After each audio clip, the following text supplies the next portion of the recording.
Welcome to the Old Time Radio Westerns. I'm your host, Andrew Rines, and let's get into this episode. This episode is going to be The Lone Ranger. Original air date is December 24th, 1948, and the title is Christmas Comes to Sandy.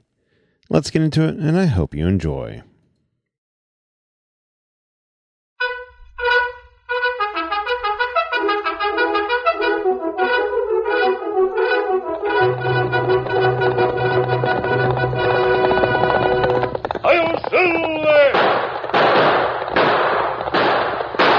A fiery horse with the speed of light, a cloud of dust, and a hearty Hi-Yo Silver, the Lone Ranger.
With his faithful Indian companion Tonto, the daring and resourceful masked rider of the plains led the fight for law and order in the early western United States.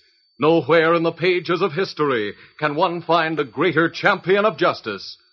Return with us now to those thrilling days of yesteryear. From out of the past come the thundering hoofbeats of the great horse Silver. The Lone Ranger rides again. Come on, Silver. Let's go, big fellow. Hi-Yo Silver! Hi!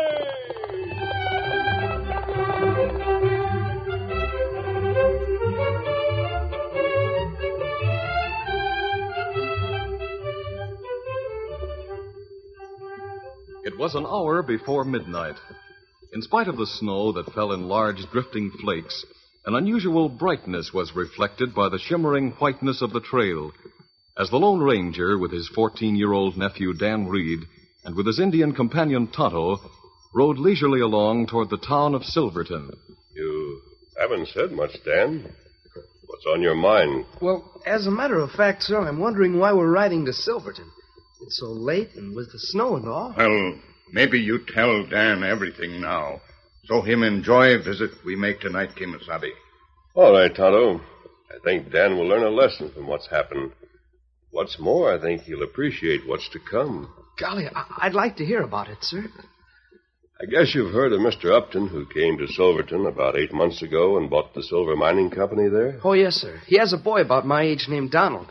I met Donald Upton several times at the general store in town.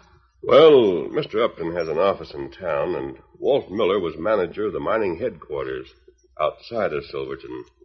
Upton rarely went to the mine and left things out there in Miller's hands. About 3 weeks ago, Walt Miller entered Mr. Upton's office.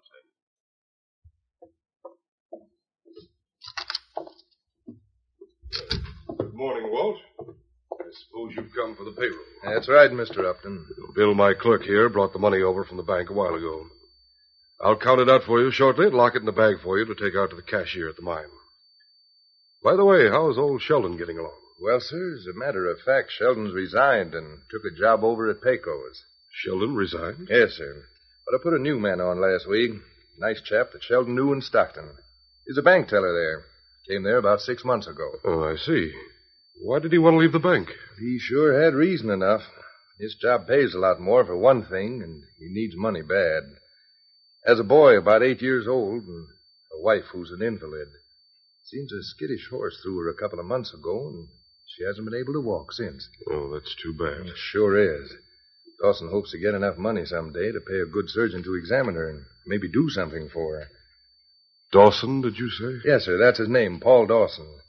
Live in that rather shabby little house at the east end of town. Paul Dawson, huh? And he went to Stockton about 6 months ago? Yes, sir. Came from St. Louis, I understand. I see. So he's our new cashier out at the mine, huh? Yes, sir. I suppose you'll follow the usual routine with Dawson as you have with Sheldon. Carry the locked bag containing the payroll to him and have him open it with the key I left out there? That's right. You have the only other key to lock it with. As long as you handle the money here and he's responsible for it out there, I'd rather not have a key to the bag. Of course. Well, I'll get the money from the safe. I hope that fellow's trustworthy, since he's so badly in need of cash. Well, I'm sure he is, Mr. Upton. Well, here's the cash. Put the bag on my desk and open it up. All right. There it is. Cash is tied up as usual in bundles of $500 each. Here are 11 bundles to make the necessary $5,500 for the payroll. I'll put them in. There's one bundle, 2, 3, 4. Upton slowly counted the bundles of cash as he put them in the small black bag. Under the watchful eyes of Walt Miller. Finally, all 11 bundles were in the bag.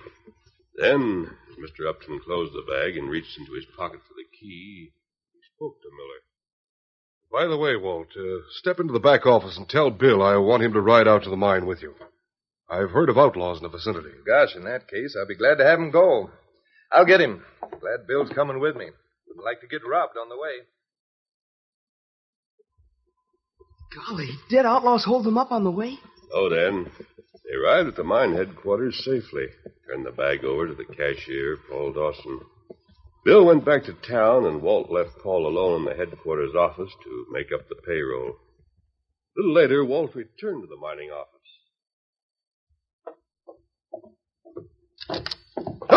Almost knocked you down, Paul. I was just coming out to call you, Mr. Miller.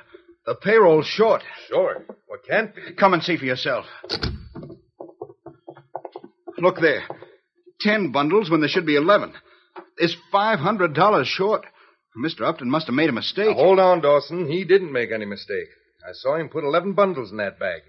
You're making the mistake if you think you can pull a fast one like that. But I tell you, when I unlocked the bag and took out the money, only 10 were in it. Bill rode with me all the way, and that bag was locked. Only you and the boss have keys to it. And I know he put in 11. You go get your hat. We're going in to talk to the sheriff right now. No. And I'm willing to bet... No, I won't go with you. You can't blame me for taking the money. I'm leaving here now. Oh, no, you're not. Get out of my way. Gotta get away quick. I won't let him send me to prison. I won't. Oh, Paul Dawson ran from the mining office and rode off into the hills. Golly. Of course, the sheriff and a posse hunted for him. They managed to cover his tracks and get away. Gosh. What about his invalid wife and his little boy? That was the sad part of it. Dawson's wife and his boy Sandy were left destitute. Hunt and I didn't know about them at the time, or we would have helped. That's right. For 2 weeks, nothing was heard of Dawson. During that time, the widow Downs, a neighbor who had little herself, did what she could for Sandy and his mother. Well, one day, about a week ago, Mrs. Downs took some soup and carried it over to Dawson's shabby little house.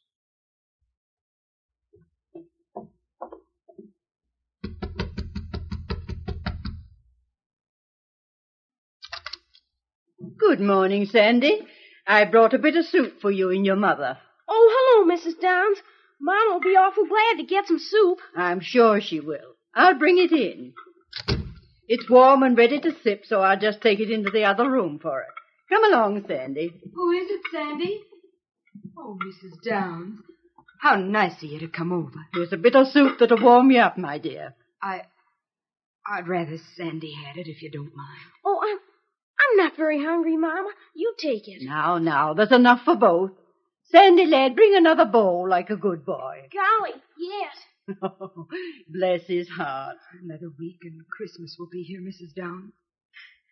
It isn't fair for a young child to face such a bare, drab Christmas as Sandy'll have to go through. I know Paul didn't steal that money. I thought that somehow he'd get to us. That he'd... Mrs. Downs. You want to ask me something? Yes. Could you take Sandy to the general store? They'll have a bit of tinsel or other trimming hanging about for him to see. Would you mind? Gosh, I'd like to go. Of course I'll take him. We'll go there right now. And while we're gone, Mrs. Dawson, you can take your soup. Have your soup first, Sandy. Then we'll walk down to the general store. So the kindly Mrs. Downs took Sandy with her to the store so he could see the meager trimmings the storekeeper had put up for the holidays. Oh, gosh. Like any small boy of 8, he forgot his troubles when they got there and enjoyed the holiday atmosphere. But the event was spoiled for Sandy when Donald Upton, a few years older than he, entered the store and came over to speak to Sandy. Hello. You're that Dawson kid, aren't you? Uh-huh. I'll bet you're not going to have a Christmas tree. My father's getting a big one with lots of trimmings, too. Maybe I'll have one, too. I suppose you think Santa Claus will bring you one. Is that it? My mother says that the real Santa Claus is the spirit of the Christ child that makes people want to give gifts because Christmas is his birthday. And if everyone does right and wishes hard enough, the wishes might come true at Christmas. So there. Aw, do you know what I think? See here, Donald Upton, you've said enough. Sandy, lad, there's a little pine in my yard, and we'll cut that down for a Christmas tree for you. Golly, I feel sorry for little Sandy. Todd and I did, too, when we heard about it later. That's right. Well, a few days ago, Todd and I, who had been hunting for Paul Dawson without success, had a bit of luck. We rode near Eagle Canyon, and Tahoe noticed a thin column of smoke rising from back up the canyon. We rode up there and saw a deserted prospector's cabin. Leaving our horses, we approached cautiously on foot and sneaked open the door. We saw a man asleep on a cot against the far wall. There, man, sleeping on cot. Back yonder, Kimasabi. Yes. He must be worn out with fatigue not to have heard us come in. Let's look. Kimasabi, that looked like Dawson. He see him once at mine. Get your gun handy. I'll waken him. Dawson. Dawson, wake up. Outlaws. You're covered. Now go for your gun. I don't have a gun. If this is your cabin... Dawson, we've been hunting for you to take you to the sheriff for the mine office robbery. I didn't steal that money. Look, would I be here now like this if I had? What do you mean? I haven't eaten for 2 days. I lost my horse. If I'd stolen money, would I try to live on scraps, berries, anything I could find like I've done? All right, take me back. I can't stand it any longer. The worry about my wife and son is driving me crazy. Crazy, I tell you. Here, sit down, Dawson. Take it easy. That money, I could only figure it out somehow. Only Upton and I had keys to the bank. But he's rich. Why would he want to take it? He'd know I'd get the blame. Does Upton know you, Paul? Not that I know of. I've never even seen the man. The only Upton I knew was back in St. Louis. He was a doctor, a well-to-do surgeon. He had reason to hate me, but he left St. Louis. I haven't heard of him since. No, this couldn't be the same one. And anyway, he didn't even know I was around. Did that doctor you speak of have reason to leave St. Louis? Yes, very good reason. To avoid arrest. Did he have any family? A wife and son, perhaps? Yes. Yes, he did. Why? Paul, after you answer a few more questions, I think I will take you back to town to prove that you didn't steal that money after all.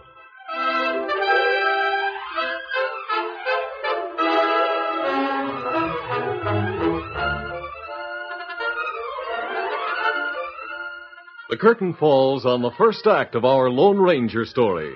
Before the next exciting scenes, please permit us to pause for just a few moments.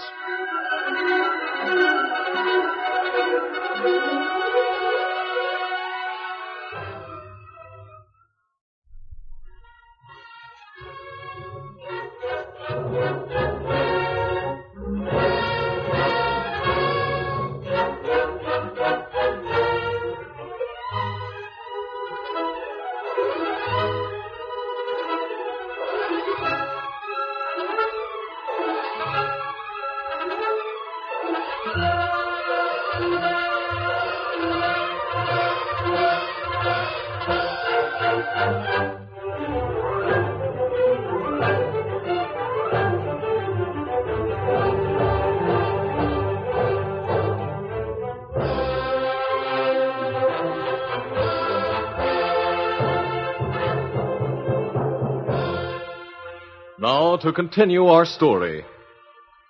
As the Lone Ranger with Tonto and Dan Reed rode leisurely along the trail to Silverton in a light snowstorm, the masked man took time to tell Dan the story of Paul Dawson and his little family.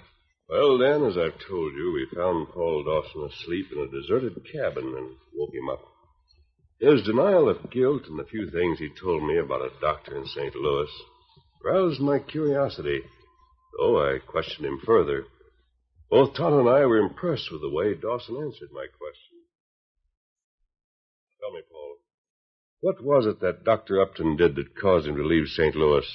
And what was your connection with the matter? More than 8 months ago, my uncle was sheriff there. He's dead now. Anyway, he made me a deputy, though I worked part-time in a bank, too. Go on. The bank was held up. The 2 outlaws got away, but we got a look at them. And we knew one of them had been wounded by one of our bullets. I see.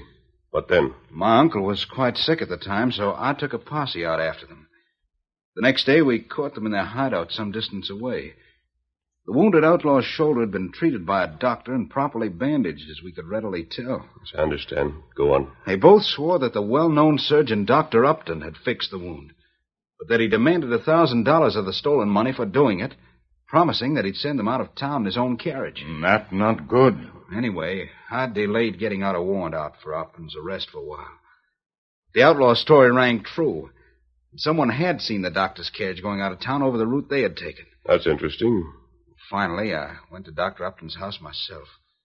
But someone had tipped him off, and he'd left town. That was proof of guilt? No, wait, let me finish. His wife and son, Donald, stayed on in the fine big house for a while. Then she quietly sold it to some Easterner. Just as quietly left St. Louis to join the doctor someplace. Well, what then? The outlaws came up for trial. They were sentenced to hang. Just before the hanging, they confessed that the doctor didn't know they were outlaws at all. That he didn't demand the money they said he did. Then why didn't he stay to defend himself? Everyone was bitter against him at the time. I guess he felt he didn't have a chance. I'm in a position to know how he felt. That's right. I had no way of contacting him to let him know. Then when my uncle died 3 months ago, I brought my wife and son out to Stockton and took a job in the bank. A few weeks ago, I got the job at the mine office. That's all there is to it. I see. Then, still thinking that you might be after him, Dr. Upton would do what he could to prevent you from disclosing his identity. At least until after he could put you in such a position that no one would believe whatever you might have said against him. You mean you really think Mr. Upton in Silverton is Dr. Upton? Yes, Paul, I do think so. I intend to make sure. I'm going to take you to stay a short time with someone I know is your friend, till I can have the charge against you cleared.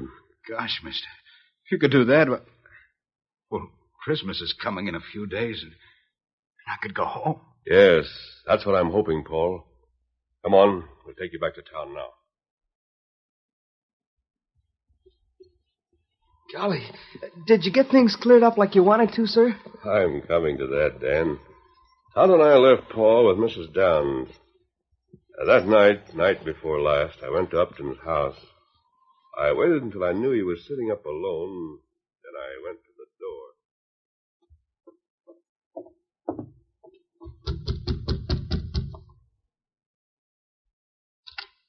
Well, a masked man.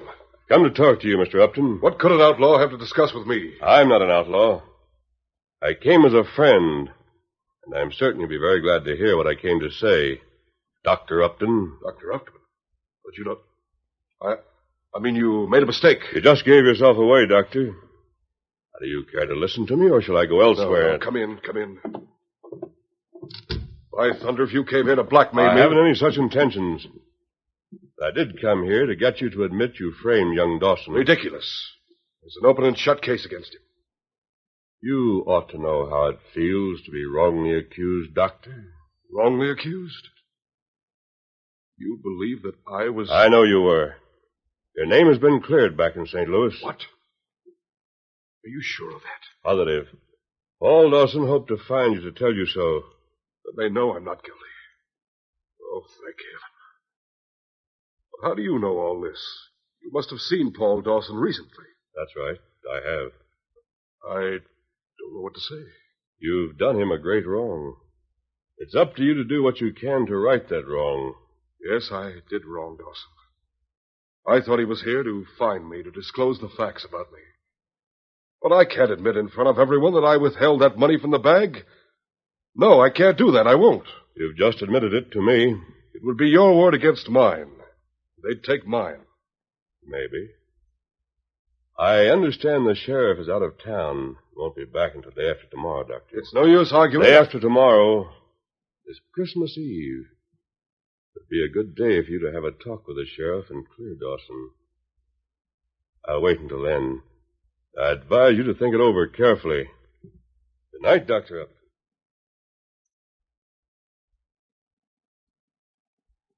Gosh, did Dr. Upton go to the sheriff? Yes, he did, Dan. And the charges against Paul Dawson were dropped. Mr. Upton explained that he had withheld the money. When I told Paul, you can imagine how he felt. Well, this is Christmas Eve. Just after dark, I took Mrs. Downs and Paul Dawson to Paul's house. When we reached the front porch, we found Dr. Upton waiting.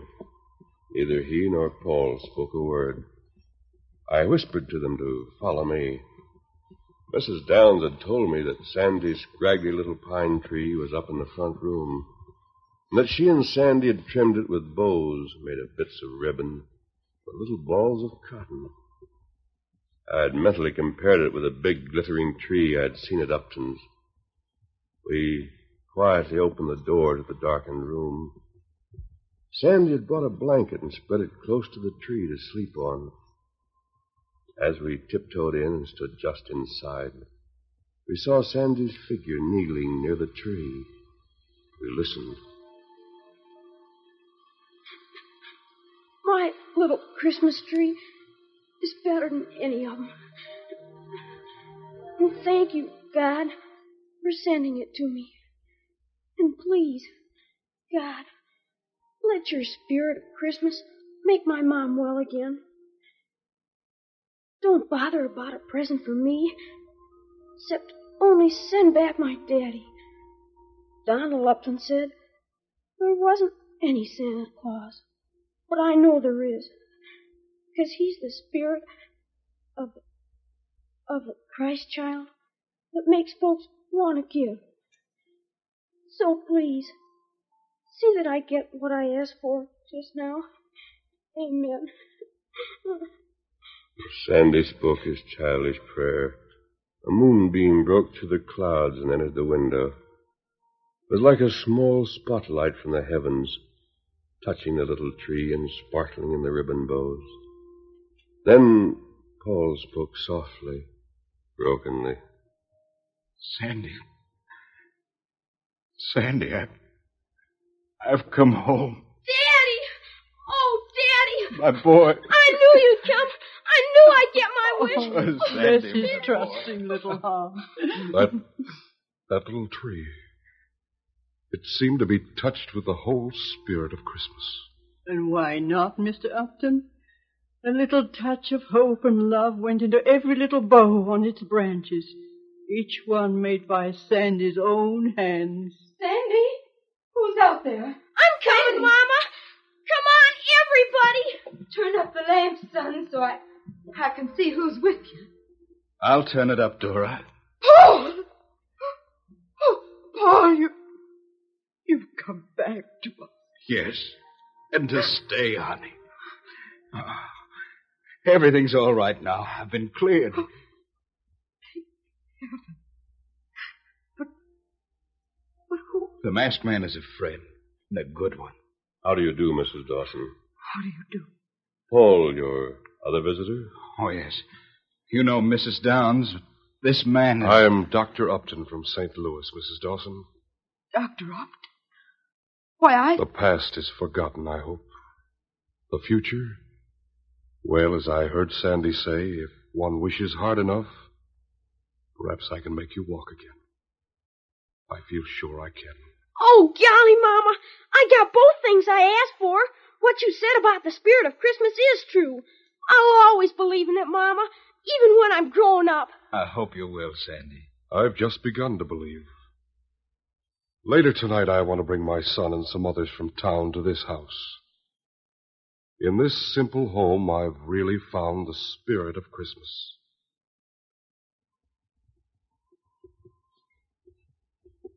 That's the story, Dan. Now, there's Dawson's place just ahead. We'll ride close to the window and find out if Dr. Upton did return with the townsman he said he was bringing. Here we are. Oh, Silver. Fella. Easy. Steady, big fella. Yes, I can see them in there. Look, Dan. There's Dr. Upton holding Sandy in his arms, see? Oh, gosh. He sure looks happy. And he's singing with the others, too. Me like hear Christmas singing. Well, they seem so happy and all. With the snow falling and the singing, I feel sort of different inside. Like they said they did. I like to believe, Dan, that the spirit of the Christ child is the spirit of Christmas. For these people have found it among the humble surroundings here, just as the shepherds and the wise men found it in even more humble surroundings. A little stable in Bethlehem.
This is a feature of the Lone Ranger Incorporated, created and produced by George W. Trendle, directed by Charles D. Livingston, and edited by Fran Stryker. The part of the Lone Ranger is played by Brace Beamer.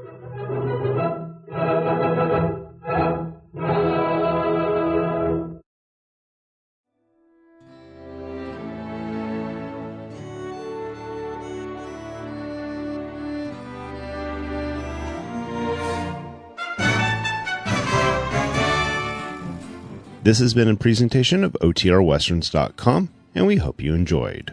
Please take some time to like and rate our shows in your favorite podcast application. Follow us on Facebook by going to otrwesterns.com/Facebook. Subscribe to our YouTube channel by going to otrwesterns.com/YouTube. And send us an email, podcast@otrwesterns.com. You can call and leave us a voicemail, 707-986-8739. This episode is copyright under the Attribution Non-Commercial Share Alike Copyright. For more information, go to otrwesterns.com/copyright. Have a great day, and thanks for listening.